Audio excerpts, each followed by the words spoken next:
주일 예배를 기억하고 오신 여러분, 주님께서 은혜와 능력을 더해 주시기를 원합니다. 오늘 3월 1일입니다. 3일 만세운동이 있었던 날, 그리고 3월 1일 초하루 특별 새벽기도회로 오늘 새벽에 우리가 모였습니다. 봄 기운이 완연한 것 같아요. 그런데 이제 항상 3월쯤에는 여기에 꽃샘추위가 언젠간 오겠지, 그리고 늘 긴장을 우리가 늦추지 못하고 있죠. 이렇게 계절이 바뀌는 때를 우리는 환절기라고 하잖아요. 환절기에 건강 조심하는 것 늘 우리가 알고 있지만 사실은 그게 잘 안 돼요. 여러분, 환절기에 하나님이 예배를 허락하신 건 하나님의 은혜인 줄로 알고, 여러분의 건강, 그뿐만 아니라 여러분의 영적인 건강도 잘 추스려서 항상 영육의 강건함을 허락해 주시기를 주의 이름으로 축원합니다. 오늘 말씀의 제목은 자기 부인의 표대. 우리가 계속해서 표대를 향하여라고 하는 큰 주제 아래 말씀을 선포하고 있습니다. 낮 예배에는 큰 틀을 선포하고, 그러면 우리는 어떻게 살 것인가, 오후 예배 때 그럼 그 어떻게 살 것인가를 붙잡고 금요 기도회 때 기도회로 한 주간의 설교의 흐름을 진행합니다. 오늘은 우리가 세대 통합 예배를 드려요. 1부 예배는 중고등부와 함께, 2부 예배는 유초등부와 함께 예배를 합니다. 세대 통합 예배를 3월 1일, 6월 25일, 8월 15일 이 즈음에서 함께 드렸는데, 그렇게 하는 이유는 그 귀한 날이 역사적인 의미가 있지 않습니까? 그래서 그런 역사적인 의미에 대해서 함께 설명하고 선포하고 신앙적인 결단을 하게 하고, 무엇보다 중요한 것은 어른들은 어떻게 예배하나 한번 경험하고, 또 우리는 교회 학교 아이들이 어떻게 예배하는가 함께 한 자리에서 예배를 하는 자리, 그게 세대 통합 예배입니다. 예수님께서 이렇게 말씀하셨어요. 마가복음 8장 31절에 인자가 많은 고난을 받고 장로들과 대제사장들과 서기관들에게 버림받아 죽임을 당하고 사흘 만에 살아나야 할 것을 비로소 그들에게 가르치시되 아멘. 십자가 사건은 어느 날 갑자기 어쩌다가 그냥 엄벙덤벙해서 이루어진 일이 아닙니다. 하나님께서 미리 작정하시고 예수님께서는 순종하시고, 그 순종하신 것이 무엇으로 드러났는가? 십자가의 사건을 예수님께서 3번이나 제자들에게 알려주셨어요. 내가 예루살렘에 올라가면 이방인들에게, 대제사장과 서기관들에게 팔림받아서 그들에게 내가 십자가에 매달릴 것이다. 그러나 사흘 만에 다시 살아날 것이다. 성경을 읽다 보면 반복이 되는 구절이 있습니다. 강조형이에요. 3번 반복이 되는 단어, 구절, 구문, 그리고 사건이 있는 건 그건 강조의 강조형입니다. 예수님께서 십자가 사건을 제자들에게 3번이나 말씀하신 것은, 이것은 우연히 일어나는 일이 아니야. 반드시 일어날 일이야. 반드시 일어날 일인데 이것을 나도 알고 있고 하나님께서 미리 계획하신 사건이야. 십자가 사건은 우발적인 사건이 아닙니다. 하나님의 구속 계획 속에 하나님이 계획하신 굉장히 치밀한, 하나님께서 온전하게 준비하신 사건입니다. 이와 마찬가지로 1919년 3.1 만세운동 역시 어쩌다가 우연히 생긴 단순한 시위가 아니었습니다. 수많은 사람들이 준비하고, 수많은 사람들이 그것을 위해서 헌신하고, 수많은 믿음의 선배들이 우리가 살기 위해서뿐만 아니라 그것을 하나님께서 옳게 여기시기 때문에 외쳤던 사건이에요. 십자가도 마찬가지입니다. 예수님께서는 34절에 이렇게 선포하셨어요. 무리와 제자들을 불러 이르시되 누구든지 나를 따라오려거든 자기를 부인하고 자기 십자가를 지고 나를 따를 것이니라. 아멘. 무리와 제자들에게 선포하셨습니다. 나를 따르라. 사랑하는 여러분, 예수 그리스도를 따르기를 주의 이름으로 축원합니다. 예수님을 따르기 위해서 우리가 해야 할 일은 무엇인가? 그 3가지를 오늘 함께 나누고 기도의 제목을 삼으려고 합니다. 첫 번째, 한번 따라하죠. 자기 부인.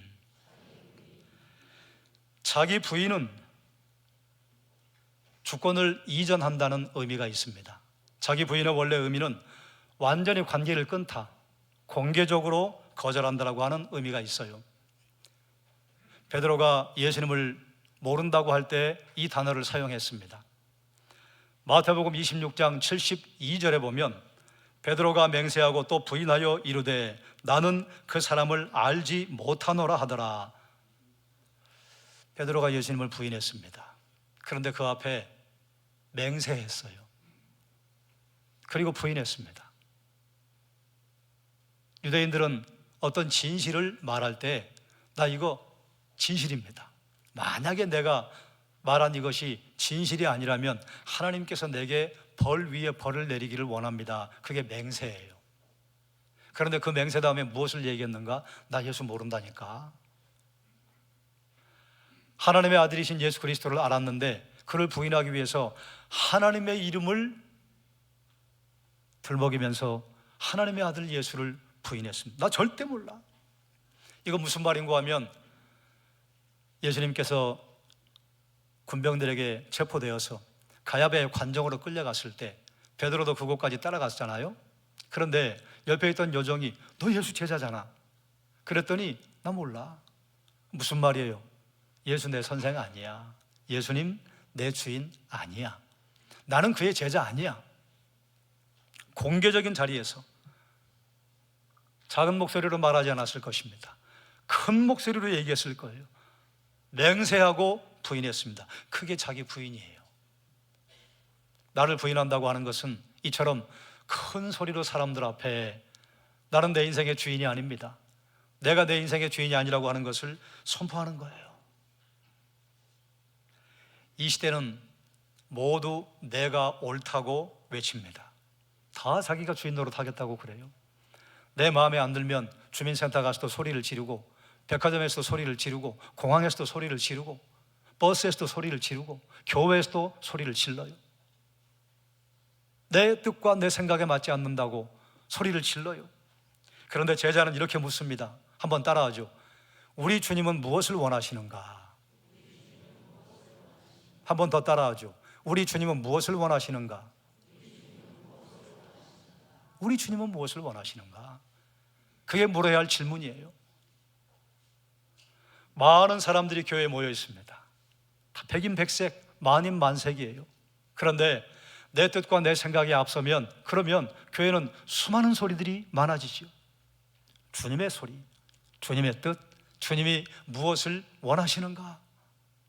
제자는 주님께서 무엇을 원하시는가를 물어야 합니다. 자기 부인은 자기의 목소리를 없애라는 소리가 아니에요. 자기를 절대화하지 말라는 선포입니다. 그러므로 여러분 생각해 봅시다. 여러분의 삶의 영역에서 여러분이 여전히 왕노릇하고 있는 곳은 어디입니까? 하나님의 말씀보다 여러분의 감정과 여러분의 뜻을 더 신뢰하고 우선하는 영역은 어디입니까? 우리는 예수를 그리스도로 영접한 이후에 예수님을 나의 구주로 따르는 자들이에요. 따르지 않는 분이 없어요. 그런데 문제는 무엇인가? 어떤 영역은 주님을 따르고 어떤 영역에서는 주님을 따르지 않는 것이에요. 선택적인 순종, 선택적인 하나님의 주권 인정. 그러나 우리 마음에는 늘 이런 열망이 있지 않습니까? 나도 예수님처럼 살고 싶다. 나도 바울처럼 살고 싶다. 그러니 사랑하는 여러분, 내 생각이나 나의 감정보다 주님의 말씀을 기준으로 삼고 여러분의 인생의 명의 이전을 그분께 해드리기를 주의 이름으로 축원합니다. 주님을 따르기 위해서 우리가 할 일은 무엇인가? 두 번째, 한번 따라하죠. 자기 십자가를 지라. 34절은 이렇게 선포합니다. 무리와 제자들을 불러 이르시되 누구든지 나를 따라오려거든 자기를 부인하고 자기 십자가를 지고 나를 따를 것이니라.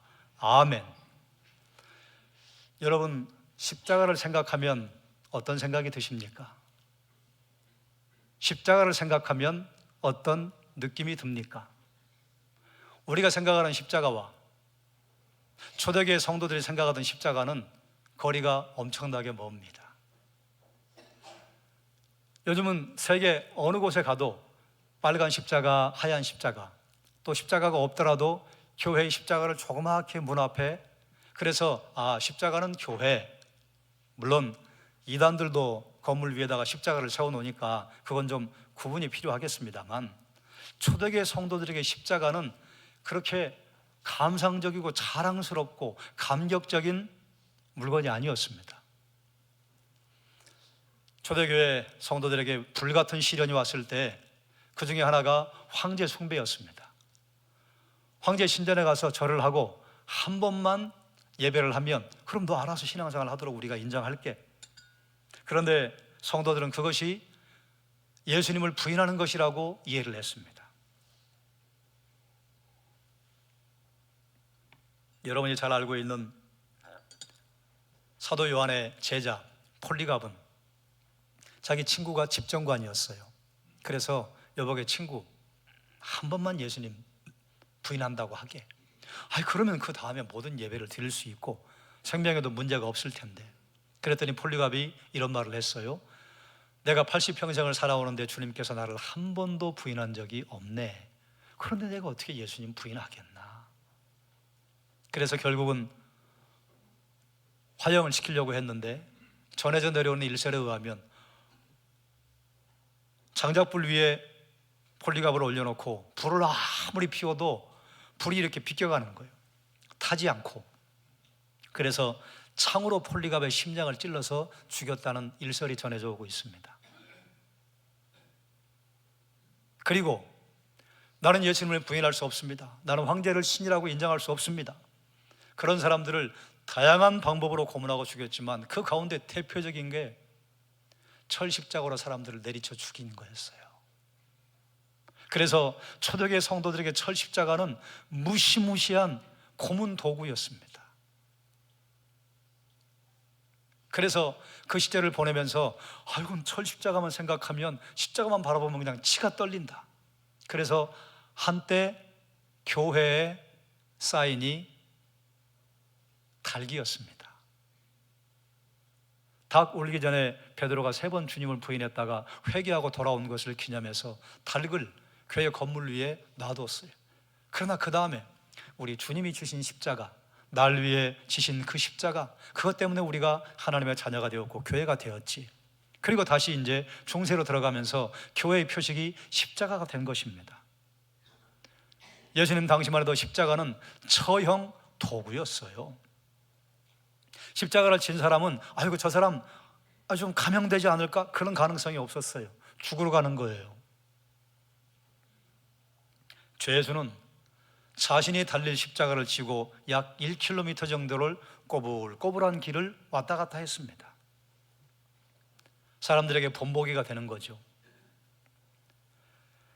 사람들에게 자기가 죽을 사람인 것을 알려주는 게 십자가 지고 가는 것입니다. 그러므로 우리가 십자가를 진다고 하는 것은 성경에 있는 이 의미를 가지고 온다면 이 고백이요, 나는 죽었습니다. 죽은 사람이 무슨 자기 뜻이 있으며 자기 계획이 있겠습니까? 내 뜻을 땅에 묻습니다.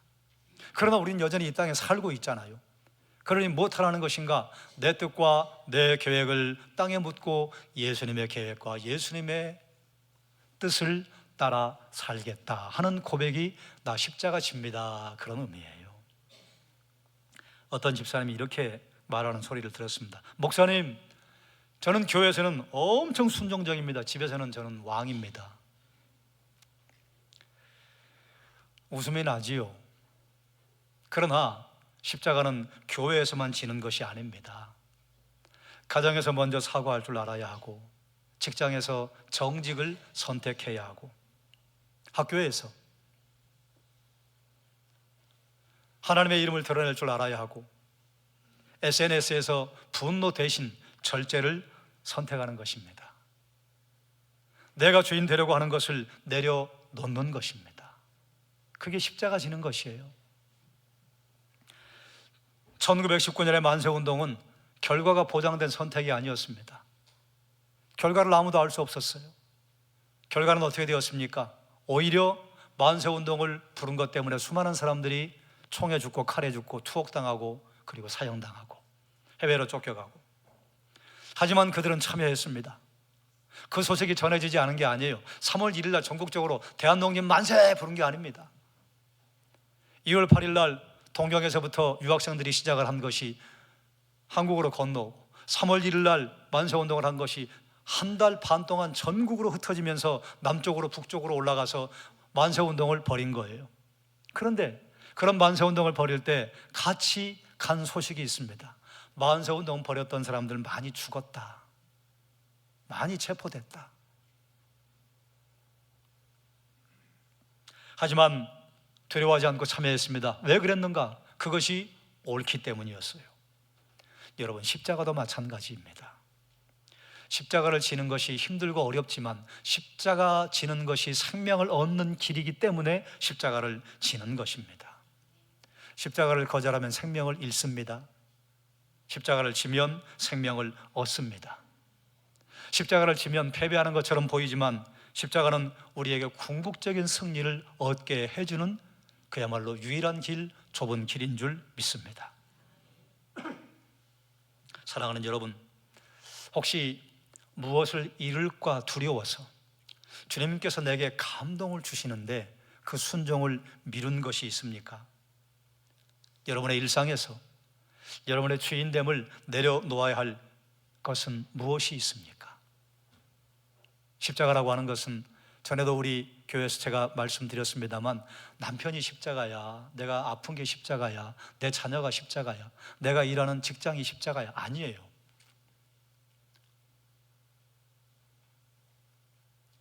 그것을 십자가로 생각하고 주인 노릇하고 싶은 나의 아집과 나의 교만과 나의 생각이 내려놓아야 할 십자가예요. 주변의 사람이 나를 힘들게 한다고 하는 것은 우리가 속는 것입니다. 여러분, 주변에 있는 사람들이 나를 힘들게 하지 않습니다. 그 선택이 나를 힘들게 해요. 그것을 해석하는 나의 기준이 나를 힘들게 해요. 그러므로 나를 푸는 건 그건 내가 할 수 있는 것입니다. 주변의 사람이 하는 게 아니에요. 주님을 따르기 위해 우리가 해야 할 세 번째, 한번 따라 하시죠. 영광의 기준을 다시 세우라. 주님께서 무리와 제자들에게 묻습니다. 사람이 무엇을 주고 자기 목숨과 바꾸겠느냐? 만약에 여러분에게 누가 10억을 줄 테니까 내 대신 사형당해줘, 그러면 여러분 어떻게 하실래요? 10억을 선택하시겠습니까? 10억을 버리시겠습니까? 생각할 것도 없죠. 목숨보다 귀한 게 없어요. 생명보다 귀한 게 없어요. 예수님께서 이 말씀하시는 것은 목숨보다 귀한 것이 없다. 그러므로 그 목숨을 살리는 길, 생명을 살리는 길이 무엇이냐? 십자가 지는 것이다. 십자가를 지는 사람에게 나타나는 삶의 모습이 있습니다. 38절 함께 읽겠습니다. 누구든지 이 음란하고 죄 많은 세대에서 나와 내 말을 부끄러워하면 인자도 아버지의 영광으로 거룩한 천사들과 함께 올 때에 그 사람을 부끄러워하리라. 아멘.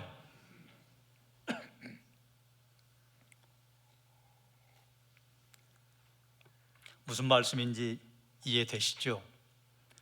십자가를 지기로 결단한 사람은 주님을 부끄러워하지 않습니다.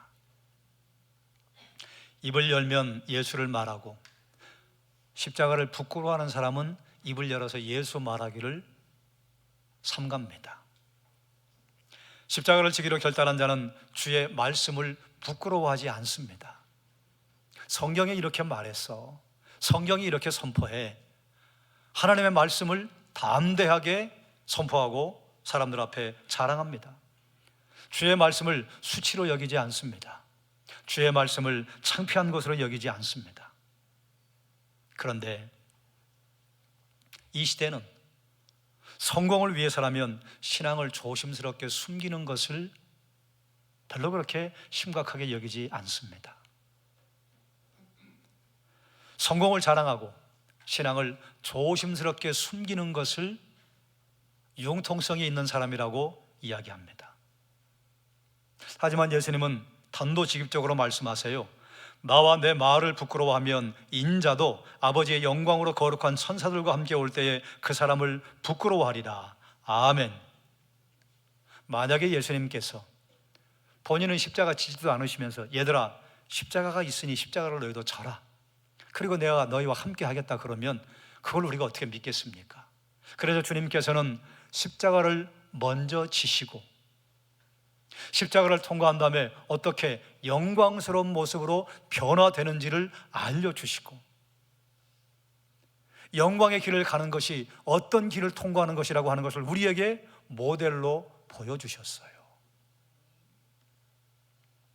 그 길만이 영원한 영광으로 간다고 하는 것을 알려주시고, 얘들아 너희도 십자가를 지라.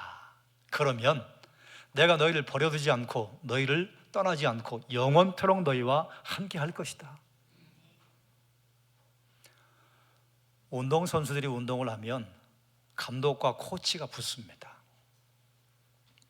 감독은 감독을 하고 코치는 코칭을 하지요. 그리고 본인이 잘하는 것을, 그리고 넘지 못했던 그 과정을 힘들어하는 선수에게 코치는 옆에서 진득하게 버티면서 알려줍니다. 왜 그래요? 나도 그거 해봤어. 그거 할 때 죽을 것 같아. 그런데 안 죽어. 주님께서 우리와 동행하신다고 하는 것은 십자가 지고 그 길을 가보신 그 분께서 그거 짊어져도 죽지 않는다. 그것을 짊어져도 감당할 수 있다. 경험해 보셨기 때문에 주님께서 우리에게 함께 하시고 우리를 도우시는 것입니다. 주님이 먼저 가시면서 그 본을 보여주셨어요. 사랑하는 여러분, 자기 부인이라고 하는 것은 나를 없애라는 것이 아닙니다. 나를 더 확실하게, 나를 더 하나님의 자녀답게, 나를 더 주의 제자답게 드러내라는 것입니다. 1919년 만세운동을 일으켰던 믿음의 선배들, 물론 다 그리스도인들이 만세운동을 한 것은 아닙니다만 굉장히 많은 사람들이 그 만세운동 군중 속에 그리스도인들이 들어있었습니다. 그때 만세운동을 했던 믿음의 선배들은 안전보다 진리를 선택했습니다. 당장은 실패한 것처럼 보였습니다. 만세운동을 했던 사람들이 다 색출돼서 체포되고, 그리고 만세운동을 주도했던 교회와 목사들은 떼죽음을 당하고, 그리고 몰살당하고 고문당하고, 수많은 사람들이 생각했을 거예요. 아이고, 우리가 왜 그랬을까? 뭐하러 그랬을까? 친일파들은 이렇게 생각했을 것입니다. 뭐하러 그런 일을 해? 우리처럼 살아야지. 그게 시대를 읽을 줄 아는 사람이야. 하지만 실패처럼 보였던 3.1 만세운동을 통해서 일본 제국은 무단 정치를 문화 정치로 전환했습니다. 무단이나 문화나 거기서 거긴데, 어쨌든 총칼을 든 군인들이 치안을 담당했던 것을 경찰 치안으로 바꿨다는 거예요. 군인과 경찰은 상당히 좀 차이가 있습니다. 가장 큰 결과는 대한민국 임시정부를 수립하는 기폭제가 되었다는 것입니다. 그보다 전 세계 수많은 사람들이 일본 제국에 통치받는 것을 조선인들이 굉장히 기뻐하는 것으로 오해를 했습니다. 그런데 그게 아니네. 조선 민족이 일본 제국이 통치하는 것을 굉장히 부담스러워하고 싫어하고, 그리고 그들이 주권을 찾기를 원하네. 이것을 전 세계에 알리는 조그마한 불씨가 되었어요. 그 중심에 교회와 그리스도인들이 있었습니다. 3.1 만세운동은 기독교가 민족 독립운동의 핵심 주체로 자리를 잡는 중요한 계기가 되었습니다. 여러분이 잘 아시는 것처럼 민족 대표 33명 가운데 16명이 기독교인이었어요. 우리가 생각할 때는 반밖에 안 되는데요? 아니, 반이나 넘는 거예요. 왜냐하면 당시의 기독교 인구가 전 국민의 1%도 안 됐습니다. 그런데 독립운동을 하겠다고, 만세운동을 하겠다고 하는 그 민족 대표 가운데 33인 가운데 16명이 기독교인이었어요. 그로 말미암아 교회는 모진 고난을 겪어야 했습니다. 사태가 진정이 되고 주동자를 색출하고, 그리고 참석한 사람들을 떠들어보니 거의 대개 교회와 그리스도인과 목사들이 거기에 참여해 있는 거예요. 그리고 3.1 만세운동이 진정되면서 교회 탄압이 시작이 됩니다. 여러분이 잘 알고 있는 유관순, 미션스쿨의 학생이었습니다. 그리스도인 학생이었습니다. 수많은 목사님들이 독립운동을 하고 그리고 일제에 항거하다가 조용히 사라졌습니다. 이름이 남아있는 사람들은 우리가 그를 독립투사라고 의사라고 이야기를 하지만 이름 없이 사라진 사람들이 훨씬 많습니다. 교회가 불태워지고 그리스도인들이 체포되고 투옥되고 순교를 당했습니다. 저는 교역자들과 수련회를 할 때 기독교 역사에 유적이 되는 곳들을 거의 대개 방문합니다. 우리나라 전국에 기독교 유적지가 굉장히 많습니다. 그 중에 한 군데 여러분도 잘 아는 화성에 있는 제암리 교회. 그 교회 성도들이 몇 명 화성 장터에 나가서 독립만세를 불렀어요. 그래서 그 교회 성도들을 교회로 공지사항이 있다고 모아서 밖에서 못으로 받고 불 지르고 나오는 사람들은 총살당하고, 그런 교회들이 전국에 각지에 수도 없이 많습니다. 그 일로 말미암아 한국 교회는 민족 교회로 위상을 얻고 신뢰를 얻었습니다. 그리고 독립운동의 거점 역할을 했어요. 왜 교회가 독립운동의 거점 역할을 하는가? 일제가 호시탐탐 기회를 엿보고 모든 사람들을 감시하는데 유일하게 돌아다닐 수 있는 분이 딱 한 부류가 있어요. 목사님, 나 서울에 집회 갑니다. 그럼 가는 거예요. 나 부산에 집회 갑니다. 그러면 가는 거예요. 그리고 정말 집회를 가셔요. 그리고 모았던 군자금을 부산에서 서울로, 서울에서 신의지로, 서울에서 원산으로, 그러면 거기서 독립운동을 하는 사람들이 그 교회로 오든지 아니면 국경지역에서 접선하고 군자금을 넘겼습니다. 전국에 터져 있는 거점, 교회.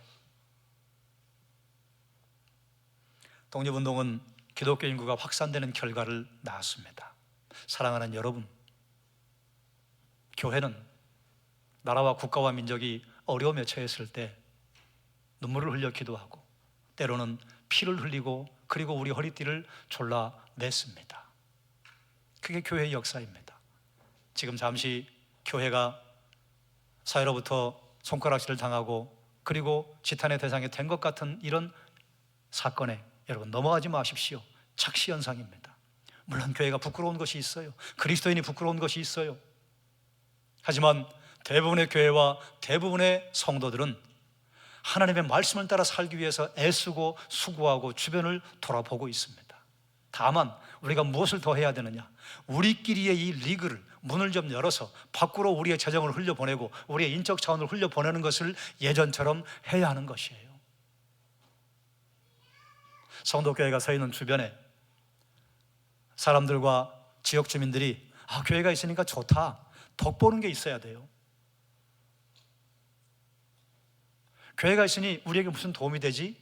그러면 교회는 소금과 빛의 사명을 감당할 수 없습니다. 여러분, 그건 교회가 하는 게 아니에요. 여러분이 하는 거예요. 여러분이 주변의 사람들에게 그리스도인 됨을 드러내고 주변의 사람들을 도우며 예수의 이름으로 지극히 작은 자 하나에게 물 한 그릇 대접하는 것입니다. 그분들이 여러분이 교회를 다니는 것을 알지요. 저는 우리 학생들과 청년들을 위해서 기도할 때마다 항상 하는 기도가 있습니다. 이 아이들이 세계와 나라와 민족 앞에 귀하게 쓰임받게 해주십시오. 그리고 항상 안수기도를 할 때 그 기도가 빠지지 않습니다. 우리가 이 아이들을 위해 무엇을 해줄 수 있습니까? 별로 없어요. 그러나 할 수 있는 확실한 게 있습니다. 기도. 기도는 우리 입만 열면 돼요. 내가 침상에 누워있어도 기도할 수 있습니다. 그런데 놀랍게도 하나님께서는 주의 이름으로 너희가 구하는 것을 두세 사람이 모여서 간구하면 내가 시행하겠다. 아이들을 위해 기도하고 축복하고 그러면 하나님께서 아이들을 인도하실 것이에요. 그리고 그 외에 여러분이 할 수 있는 것이 있다면 아이들을 격려하고 아이들을 지지해주고 아이들에게 간식을 좀 사주시고 아이들을 쓰다듬어 주시고 그리고 교회 학교에 관심을 두고 교회 학교가 무슨 일을 한다고 그러면 함께 기도하고 후원해 주시고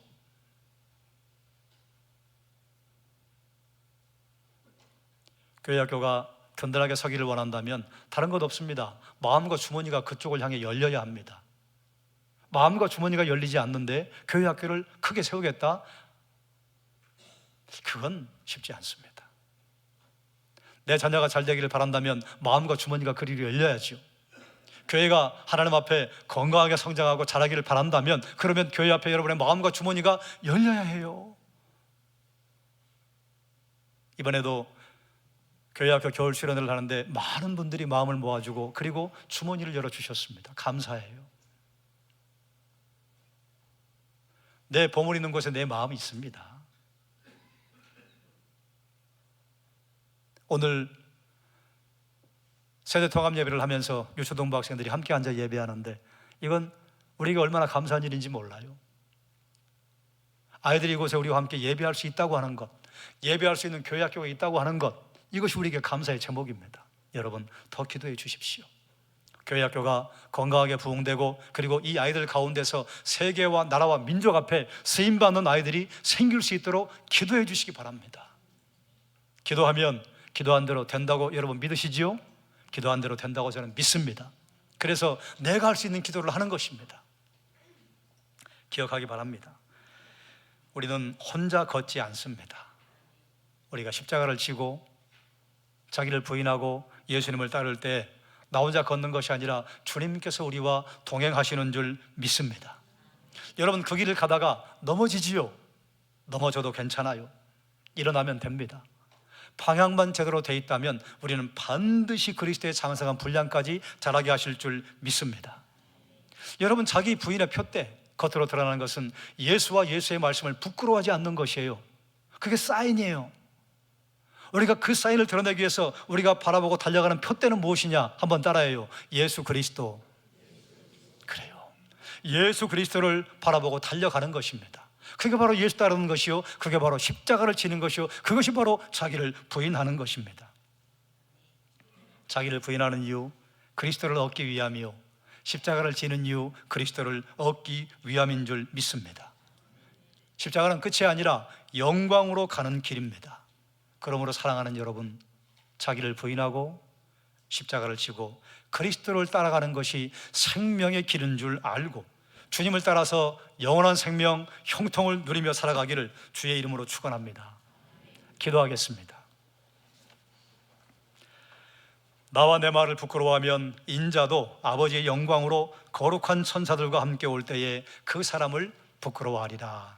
하나님, 그러나 우리는 예수님을 자랑하고 싶고 예수님 말씀을 따르고 싶은 열망이 다 있습니다. 이 거룩한 열망이 하나님 사그라들지 않게 해주시길 원하고 자기를 부인하고 날마다 내 십자가를 지고 예수 따르는 것을 하나님 담대하게 감당케 해주시기를 원합니다. 그럴 때 사랑하는 종들이 걸어가는 일상 위에 하나님의 영광이 드러나게 하여 주시옵소서. 예수님의 이름으로 기도드리옵나이다. 아멘.